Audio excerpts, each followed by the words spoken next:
It began with a document no one was ever meant to read. Hidden deep within the royal archives, sealed beneath centuries of tradition, lay a clause so explosive it could fracture the monarchy itself. When Prince William stumbled upon it by accident or fate, he didn't just uncover history, he uncovered a truth that would challenge his marriage, his duty, and everything he believed about the crown. Before we go deeper into what this really means for the royal family, make sure to subscribe so you don't miss a single update. The discovery itself was never supposed to happen. William had entered the archives in search of something far less dramatic: routine correspondences tied to a long-forgotten estate matter, the kind of administrative debris that collects in royal life like dust on antique shelves. He was not hunting scandal, he was not digging for secrets, and yet fate has a way of tightening its grip when vigilance relaxes.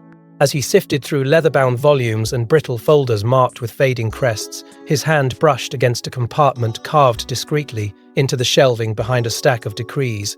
It felt wrong, too deliberate, too hidden. Inside lay a parchment unlike the others, aged to a deep amber, edges frayed but preserved with unsettling care. The royal seal pressed into crimson wax was unmistakable, yet the insignia bore markings no longer used, symbols retired generations ago. This was not ceremonial, this was deliberate concealment. The language scrawled across the page was dense and archaic, but certain phrases cut through the haze of antiquated prose with terrifying clarity. Binding conditions, lineal obligation, irreversible consequences upon breach. The words did not whisper, they warned. At first, confusion clouded his thoughts. Surely this was some relic of constitutional housekeeping, an outdated safeguard from a more volatile century. But as his eyes traced the clauses again, slower this time, disbelief replaced doubt. The document did not speak of distant ancestors or hypothetical heirs. It referenced succession through direct lineage through him, through his household, through his marriage. The ink may have dried centuries ago, but the implications were alive and waiting. The clause outlined conditions tied to the union of a future sovereign, conditions that suggested the crown retained authority not merely over public duty, but over private allegiance, a covenant hidden in plain sight, binding the monarch not only to country, but to a set of expectations that could supersede personal vows. And buried within its intricate phrasing was a chilling stipulation: should certain undisclosed standards fail to be upheld, the stability of the line could be lawfully re-examined. Re-examined, a single word with the power to detonate certainty. William felt the ground shift beneath the weight of inheritance. For a man raised to understand sacrifice, this was different. Duty had always meant service, resilience, composure under scrutiny. But this suggested something colder: control woven into tradition, a silent mechanism designed to preserve the institution at any cost. The crown was not merely symbolic, it was contractual, and as realization tightened around him, one thought echoed louder than the rest. This was why it had been hidden, not from enemies, not from the press, but from the heirs themselves, because once seen, it could never be unseen. Once understood, it would demand a choice no future king should ever have to make between the woman he loved and the system that shaped him. But what exactly was written in that clause, and why had it been buried so deeply that even future kings were never meant to see it? Royal marriages have never been about love alone. Behind every wedding dress, every balcony kiss, lies a web of agreements, expectations, and silent sacrifices. But what if the most important terms were never spoken publicly? What if generations of royals unknowingly entered unions, bound by secrets designed not to protect love, but to control it? For centuries, royal weddings have been celebrated as fairy tales. Yet, beneath the glittering ceremonies lived a colder reality. These unions were forged as strategic alliances, crafted to stabilize thrones, secure loyalties, and strengthen bloodlines. Love, when it appeared, was a welcome bonus, but never the foundation. Every vow carried weight far beyond romance. It carried the future of a dynasty, and hidden within that responsibility were arrangements rarely discussed outside palace walls. Officially, there were no contracts beyond constitutional formalities. Publicly, each marriage was presented as a personal choice blessed by tradition. But history whispers otherwise. Confidential understandings have long existed, documents, shielded from public scrutiny, drafted in careful language that spoke of obedience, discretion, and, above all, the preservation of the crown. That phrase appears again and again in royal correspondence, a quiet command woven into generations of partnerships. Preservation did not simply mean protecting reputation, it meant ensuring that personal desires never outweighed institutional survival. Within those guarded terms were expectations so subtle they felt invisible. Loyalty was not merely emotional fidelity, it was behavioral compliance. Silence was not optional, it was required. Public unity was non-negotiable, regardless of private fracture. The monarchy understood one fundamental truth: image is power. A stable marriage projected stability in rule. A fractured union threatened far more than gossip, it threatened legitimacy itself. And so emotional cost became collateral damage, absorbed quietly by those who married into the system. History offers unsettling parallels. There were whispers that Diana, beloved yet isolated, sensed unseen boundaries tightening around her long before the public realized her distress. Her struggle was often portrayed as incompatibility or tragedy. But what if it was also the weight of invisible clauses? What if she encountered expectations that were never voiced during courtship, yet enforced after the vows were sealed? The institution moved forward, polished and composed, while private anguish was reframed as personal weakness. The pattern was familiar: protect the crown at all costs. Over time, the world changed. Public scrutiny intensified. Modern royals spoke openly of love, partnership, and emotional well-being. The monarchy adapted its language, softened its image, and projected a new era of compassion. Many believed the rigid frameworks of the past had dissolved, replaced by mutual respect and autonomy. William himself grew up watching the damage caused when tradition overshadowed humanity. It would have seemed unthinkable that the same machinery still operated beneath the surface, but institutions do not easily surrender control. They evolve, they conceal, they rewrite the narrative without dismantling the structure. If confidential agreements existed in previous generations, they would not vanish. They would be refined, buried deeper, protected by layers of protocol. The crown has survived wars, scandals, abdications. It survives by adapting quietly, never by exposing its vulnerabilities. And this is what makes the possibility so unsettling. If royal marriages were never purely personal, if unseen terms shaped them from the beginning, then every union carries echoes of those silent conditions. Every smile, every public embrace, becomes layered with unseen expectation. The modern fairy tale may be sincere, but sincerity does not erase centuries of calculated preservation. Yet William's discovery suggested something far darker, something not softened by time, but deliberately concealed. When William read the clause a second time, the room seemed to shrink around him. This wasn't tradition, it was control, written in cold, unyielding terms. A clause that dictated not just behavior, but destiny, one that could rewrite the meaning of his marriage overnight. And worst of all, it had already been activated without his knowledge.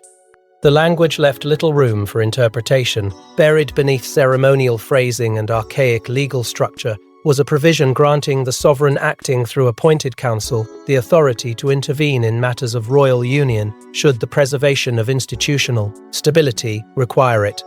Intervention, a sterile word carrying catastrophic potential.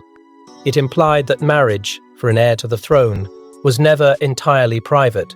It was conditional, monitored, subject to review if public confidence wavered or succession appeared vulnerable. Further down, the stipulations tightened. References to succession were threaded with calculated precision. If reputational damage threatened the continuity of the line, corrective measures could be enacted discreetly. If personal conduct conflicted with the Crown's strategic interests, advisory bodies reserved the right to recommend structural adjustments. The phrase echoed like a warning bell. It did not clarify what those adjustments entailed, only that they could be imposed in service of the monarchy's image. And then came the implicit threat: non-compliance would constitute a breach of constitutional expectation, triggering consequences described only as irreversible within the framework of sovereign authority. It was a sentence crafted to intimidate without detail, no explicit punishments, no visible penalties, just the unmistakable message that defiance would not end in negotiation. In that instant, the romantic narrative of his own marriage shifted under the weight of revelation. Love, once sacred and self-chosen, now felt tethered to obligation. Had every public appearance, every carefully curated statement been evaluated through this silent framework? Had moments of strain been measured, not simply as human challenges, but as institutional risks? The realization pressed heavily.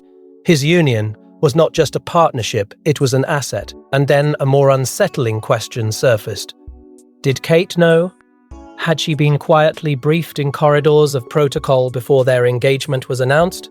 Or had she too been shielded from the truth under the guise of protection? The document offered no clarity on that point, but it hinted at layers of oversight that extended beyond ceremony. Phrases referencing continuous assessment and confidential reporting mechanisms suggested something far more invasive than guidance.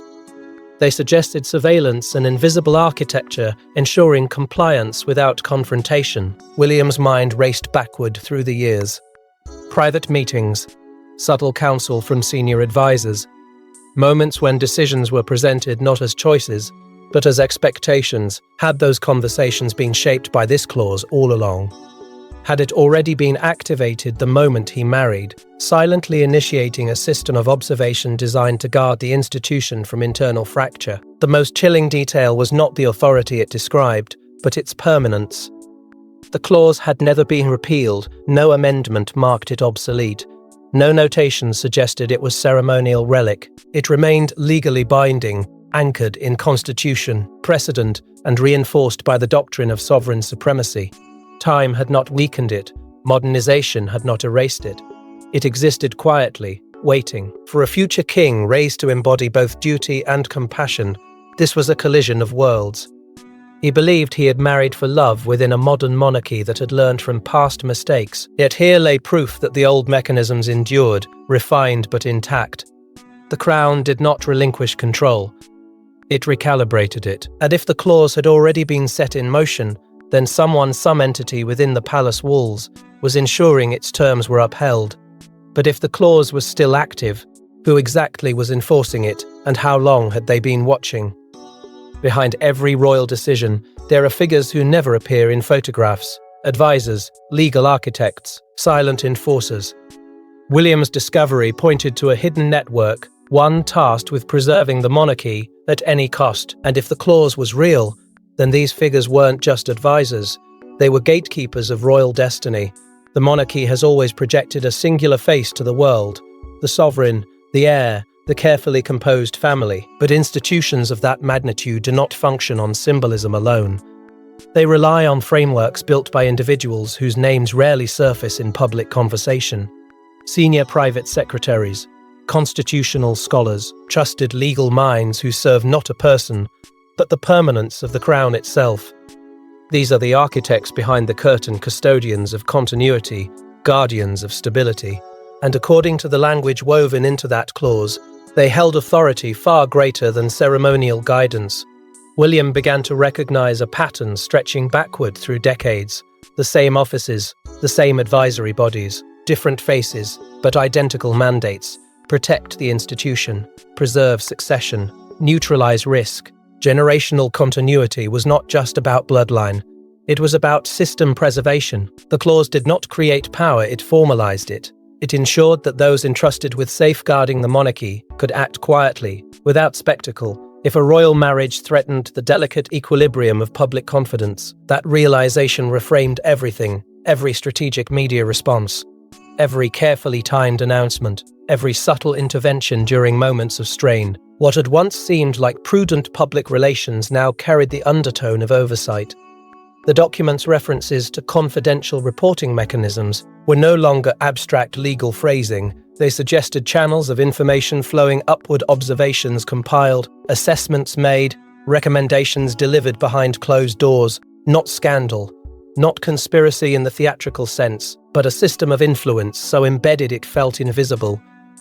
And invisibility was its greatest strength. If such a network existed, and the clause implied that it did, then its reach extended into the most intimate corners of royal life.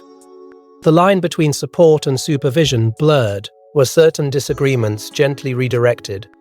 Were private decisions subtly shaped through strategic counsel? The difference between advice and enforcement becomes dangerously thin when authority is shielded by tradition. William found himself replaying past conversations, questioning whether guidance had been neutral or orchestrated. The emotional toll of that suspicion was immediate. Trust, once assumed, began to fracture under scrutiny. Who served him as a son, and who served only the institution? Who prioritized his well-being, and who calculated risk through the lens of monarchy survival? The crown demands loyalty, but loyalty to what family or framework? The question lingered, heavy and unresolved. More unsettling still was the implication that Kate's life, her choices, her relationships, even her public composure, may have been quietly evaluated long before and long after the wedding vows were spoken. Not out of malice, perhaps, but out of protocol. A future queen is not simply embraced. She is assessed, prepared, integrated. If oversight mechanisms were active, then her world had never been entirely her own. The thought tightened something deep within him. Love, already complicated by duty, now seemed surrounded by unseen observers. Gradually, a subtle paranoia crept in, not dramatic, not explosive, but persistent. If a network of advisors operated under binding authority, then privacy was an illusion sustained by courtesy, not guarantee. Every royal couple in modern history may have navigated the same architecture, guided, corrected, stabilized when necessary. The monarchy survives because it anticipates fracture before fracture becomes public. And those who ensure that survival do not require applause, they require silence. Yet silence breeds questions that do not vanish once asked. As William dug deeper, one question haunted him. Had his own marriage been shaped by forces he never even saw? For William, the clause wasn't just about power, it was about her. Kate, his partner, his anchor, the woman who had stood beside him through everything. But what if she had entered this marriage under conditions he never knew existed? And what if, in ways neither of them understood, those conditions were already changing who they were? The thought unsettled him more than any constitutional threat ever could. Power struggles could be negotiated. Institutional pressure could be endured. But secrecy inside a marriage, that was different. That cut deeper. Every relationship depends on shared truth, on the quiet confidence that both partners are standing on the same ground. If this clause had been disclosed to her privately, if advisors had prepared her, in ways he had not been, then a silent imbalance had existed from the very beginning. Not betrayal, not manipulation, but asymmetry. And asymmetry breeds doubt. He wrestled with the question of whether to tell her. To reveal the document would mean introducing a fracture where none visibly existed. It would mean admitting that forces beyond their control might be shaping decisions they believed were their own. Yet withholding it felt equally dangerous. Secrets, once discovered, do not shrink, they expand. They settle between conversations. They alter tone, timing, trust. He begged, and to wonder whether some of the unspoken tensions they had navigated over the years carried a different origin than he had assumed. In hindsight, subtle moments resurfaced. Instances where Kate seemed already aware of unspoken expectations. Times when she adjusted swiftly to guidance that surprised him. Occasions when a decision appeared, settled before he had fully processed it. He had attributed those moments to her intuition, her strength, her remarkable adaptability. Now another possibility crept in. Had she been briefed more thoroughly than he had, prepared for a framework he was only just discovering? There were also periods of distance, not dramatic, not headline-making, but quiet. Weeks when public composure remained flawless, while private conversations felt measured, choices that were presented as mutual but carried an undertone of inevitability. He had once accepted these as the natural strain of royal life. Now he questioned whether invisible parameters had been influencing them both, narrowing options without ever announcing themselves. The psychological toll of that realization was profound. Love thrives on authenticity, the belief that what you share is real, unfiltered, freely chosen. If institutional oversight had subtly recalibrated their roles, then how much of their partnership had been shaped by obligation rather than instinct? The crown demands unity, but unity born of pressure can erode intimacy, and intimacy, once eroded, is painfully difficult to restore. He feared something intangible, yet devastating, the gradual loss of who they were before the machinery of monarchy enveloped them completely. The clause did not accuse. It did not command in obvious terms. It operated quietly, like a current beneath calm water, redirecting course without visible turbulence. That quiet influence was what frightened him most, because it meant change could occur slow, hourly, imperceptibly, until one day they might look at each other and realize they were playing roles instead of living truths. And still he hesitated. To confront the issue would mean challenging not just advisors, not just precedent, but the very structure that defined his future. To remain silent would mean allowing uncertainty to linger inside the most sacred space of his life. It was a choice between disruption and doubt, but the deeper William looked, the more he realized this wasn't just about Kate, it was about a pattern that stretched back generations. History has a way of repeating itself, especially when its darkest truths remain hidden. As William retraced the lives of those who came before him, a chilling pattern began to emerge. Broken relationships, silent suffering, public perfection masking private turmoil, and now, for the first time, a possible explanation. He began looking back, not as a prince studying lineage, but as a husband searching for warning signs. Generations of royal marriages had followed an eerily similar arc. Grand beginnings, relentless scrutiny, gradual distance. Official statements polished to reassure the nation, while private fractures widened behind closed doors. The narrative had always focused on personality clashes or the burden of fame. But what if something deeper had been at work, something structural, something embedded? There were unions that seemed radiant in their early years, only to cool under invisible pressure. Partners who appeared confident in public, yet reportedly struggled in isolation. Spouses who adapted quickly, almost too quickly, to expectations that would overwhelm anyone else. William could no longer dismiss those patterns as coincidence. The clause suggested that royal marriage was not simply guided by tradition, it was managed, stabilized, contained when necessary. Emotional isolation surfaced repeatedly in historical accounts. Peers who confided in few, consorts who found themselves navigating a maze of protocol without clarity about where personal freedom ended and institutional obligation began. When tension surfaced, the response was consistent: protect the image, issue statements of unity, maintain composure. The monarchy's survival depended on projecting continuity, and continuity demanded control.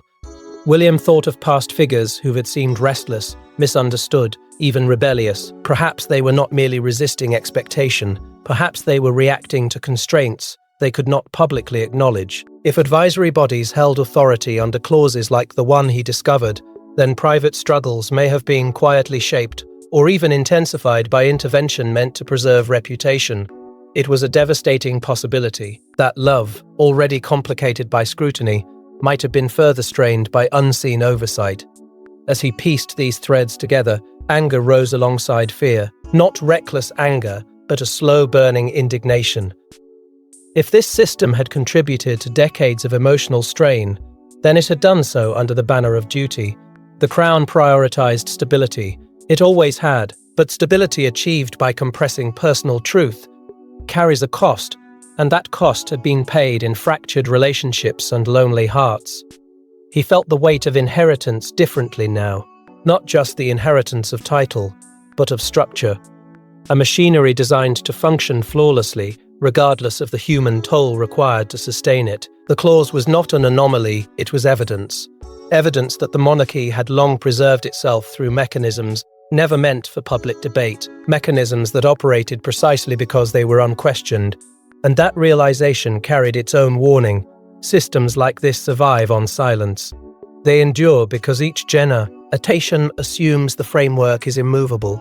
Those who suspect otherwise often retreat, fearing the consequences of confrontation. It is easier to adapt than to challenge, easier to endure than to disrupt. But William had seen what endurance without reform could produce. He had witnessed the personal cost when emotional truth collided with institutional rigidity. Now, with the clause in his hands and history echoing behind him, He understood something unsettling.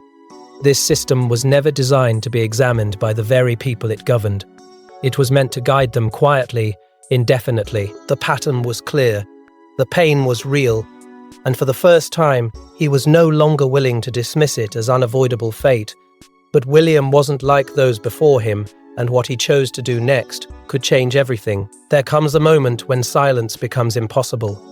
For William, that moment had arrived. Torn between the weight of the crown and the truth he now carried, he faced an impossible choice: protect the institution he was born to serve, or protect the life he had built with the woman he loved. But in the monarchy, choosing one often means losing the other.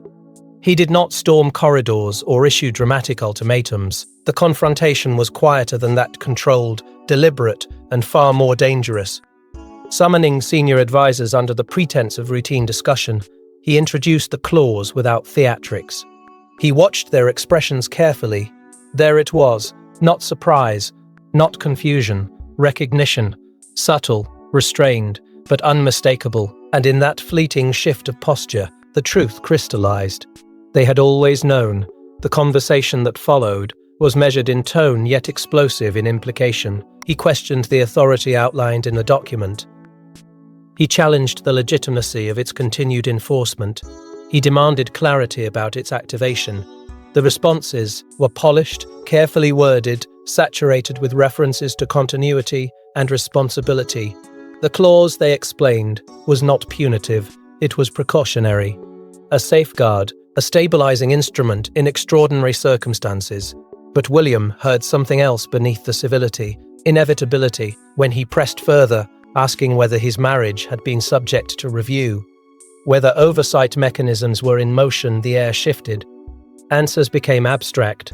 Standard procedural evaluations, institutional due diligence. Phrases designed to obscure rather than illuminate. His frustration ignited. Love had been reframed as risk assessment, partnership reduced to variable management, and the people entrusted to guide him spoke as if this were normal.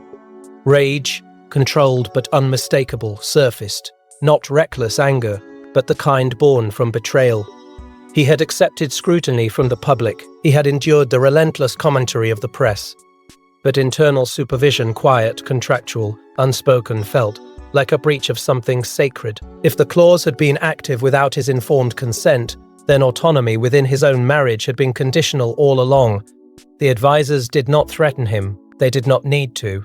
Their calm was its own warning. The monarchy, they reminded him gently, survives because it anticipates instability before it becomes visible.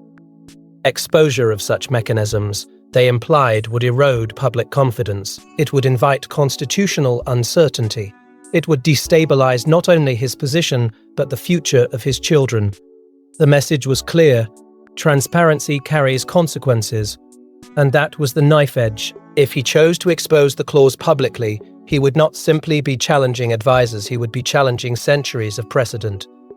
The narrative of a modern, compassionate monarchy could fracture overnight. Headlines would erupt. Size would retreat.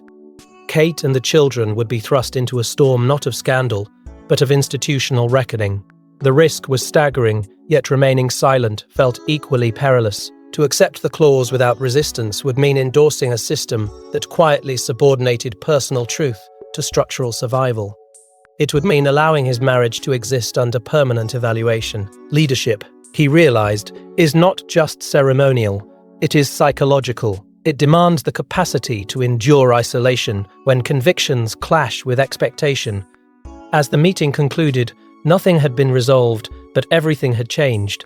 He had drawn a line simply by asking the question. The advisors now understood that he knew. And once awareness enters a system built on discretion, it cannot be erased. A decision loomed heavy and irreversible. To act would be seismic. To hesitate would be surrender. The crown expected composure. The husband within him demanded protection. And then, something happened that no one inside the palace could ignore. Whispers turned into panic. Meetings were called behind closed doors. The palace, usually a fortress of control, began to crack under pressure. William's actions, whether intentional or inevitable, had triggered something massive. And for the first time in decades, the monarchy wasn't controlling the narrative, It was reacting to it. It began subtly. A shift in tone among senior officials, urgent consultations framed as routine briefings, long-standing advisors suddenly coordinating with unusual intensity. The machinery that once moved with effortless precision now hummed with strain. Damage control had become the priority. Not public scandal, there was none yet, but internal containment. Because when an heir challenges the architecture beneath the throne, the risk is not embarrassment, it is structural exposure. Rumours surfaced in careful flair, immense, nothing explicit, just suggestions that conversations inside the palace had grown heated, that strategic reviews were underway, that certain documents were being re-examined. The public saw continuity, scheduled appearances, polished statements, reassuring smiles, but beneath that surface, recalibration was happening at speed. Advisors who once projected calm authority were now navigating uncertainty. They had prepared for crises of reputation. They had not prepared for a crisis of consent. William did not issue declarations. He did not publicly accuse or reveal.